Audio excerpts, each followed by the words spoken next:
উপস্থিত আছেন আমরা দেখতে পাচ্ছি। পশ্চিমবঙ্গের প্রথম বিজেপি সরকারের শপথ গ্রহণ উপলক্ষে কলকাতায় এসেছেন ভারতের প্রধানমন্ত্রী নরেন্দ্র মোদী।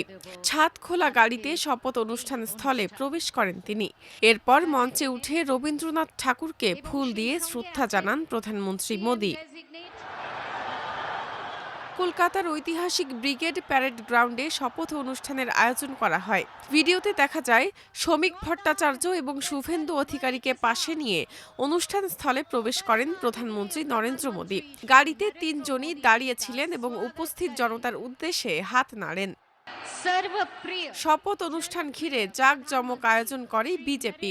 এই আয়োজনে প্রধানমন্ত্রী নরেন্দ্র মোদী ছাড়াও উপস্থিত ছিলেন স্বরাষ্ট্রমন্ত্রী অমিত শাহ, বিজেপির কেন্দ্রীয় সভাপতি নীতিন নবীন সহ দলের কেন্দ্রীয় নেতাদের অনেকেই।